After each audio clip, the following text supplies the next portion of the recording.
In this video, I'll show my dividend income for the month of July. I'll also reveal any premium bond prizes I've won with the maximum amount invested. And if you stay to the end, I'll discuss everything I've been buying and selling this month. My investment strategy is simple. I invest mainly in large cap UK dividend paying companies and I hold for the long term. I reinvest the dividends and allow them to compound over time.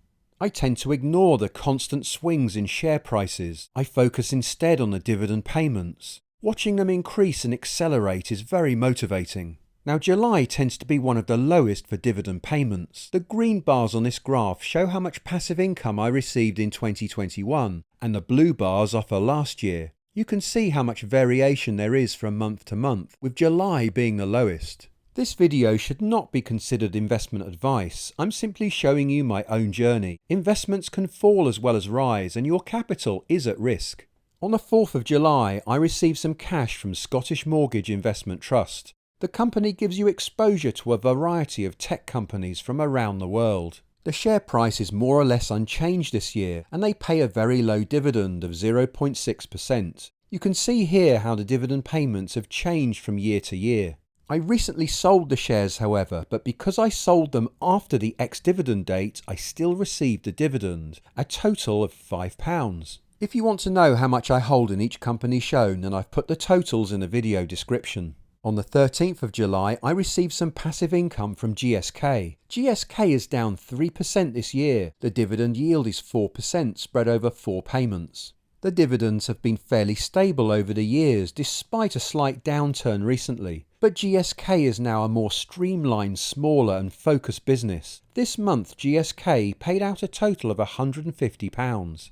Before I continue, if you are thinking about starting your own dividend journey, then why not check out Trading 212, which is a really cost-effective platform to buy and sell shares. And if you sign up using a link in the video description, then we could both get a free share worth up to £100. And now for the premium bond draw. The prize rate for the August draw is increasing to 4%. There is one draw a month. You have easy access to your money, and there is a chance to win £1 million each month. All winnings are tax-free. Just a word of caution here that the more you have invested in premium bonds, the closer you should get to the 4% prize rate with average luck. This month I managed to win 3 prizes, giving a total of £150. The bar on the left shows how much I would expect to win so far this year with average luck, and the bar on the right shows what I've actually won in the first 7 months of the year. I'm ahead of the game at the moment, and it will be interesting to see how this progresses for the rest of the year. But how do premium bonds compare to leaving your money in a savings account? Well, let's have a look. We will assume that you are saving £50,000 in each case and withdrawing the prizes or interest. With premium bonds, the maximum you are allowed to save is £50,000 in any case. In August, the prize rate is going up to 4%. There is no tax to pay on your winnings, and with average luck, you would expect to win £2,000 in prizes. Now let's look at a second scenario. If you are a lower rate taxpayer and have £50,000 in a savings account paying 4% interest, you would receive £2,000, but you are only allowed to receive £1,000 of this tax-free. The other £1,000 would be taxed at 20%, giving you a net return of £1,800. It gets worse if you are a higher rate taxpayer, as you only have a tax-free allowance of £500. The rest is taxed not at 20% but 40%, leaving you with a net return of £1,400. For additional ratepayers, there is no tax-free allowance at all. So all your interest will be taxed at 45%, leaving you with a net return of £1,100. So on average, what interest rate do you currently need to have in order to beat premium bonds with £50,000 invested? If you are a lower rate taxpayer, then a savings account interest rate of 4.6% would on average beat premium bonds. For a higher rate taxpayer, you would need to find a rate of 6.1%. And additional rate taxpayers would need to find an interest rate of 7.3%. So for some investors, maxing out premium bonds might be a good idea. There is also the fun and entertainment aspect of premium bonds, which should not be underestimated. I use premium bonds as my emergency fund, so I'm hopefully never forced to sell my shares, and I can allow my dividends to compound over time. And now for the overall summary. The green bars on this graph show my passive income for the first 7 months of last year, and the blue bars are for this year. Last year this totals £7,675 for the first 7 months, but this year I've reached nearly £9,000. This graph shows my average dividend monthly totals year by year since I started my journey in 2009. You can see the dip in 2020, but also how quickly it recovered.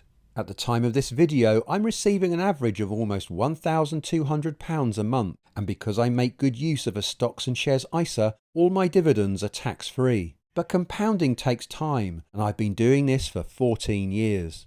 The legendary Warren Buffett is not only a financial genius, but he has been compounding his portfolio since the age of 11, and he is now 92 years of age. The size of his portfolio is a staggering $366 billion, which generates the equivalent of £370 million in dividends per month.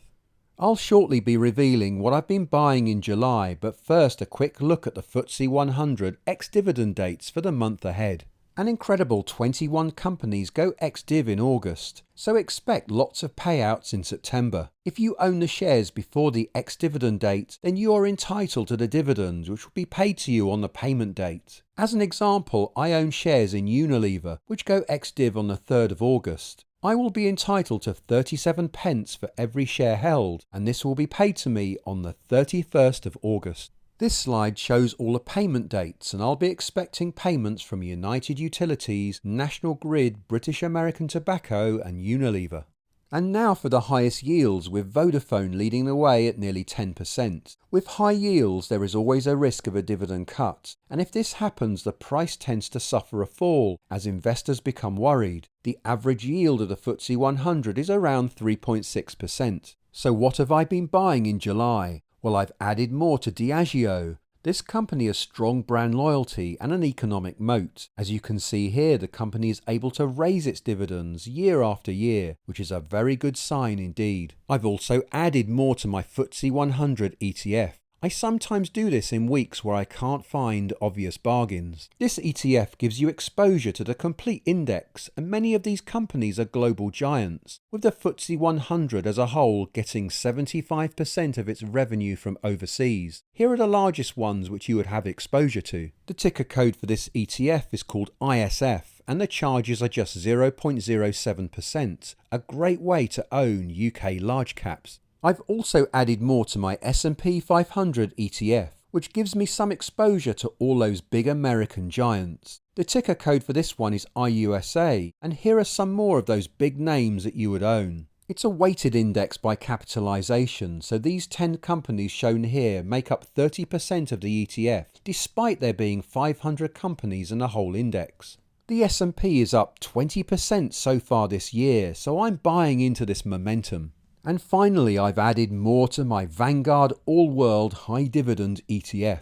This comprises nearly 1,800 mid to large cap companies from across the globe, which pay higher dividends. Here are some of the largest companies you would hold. Some good global diversification as well as decent dividends. Now, which 3 UK companies could you buy and receive dividends every single month? To find out, then click this video here.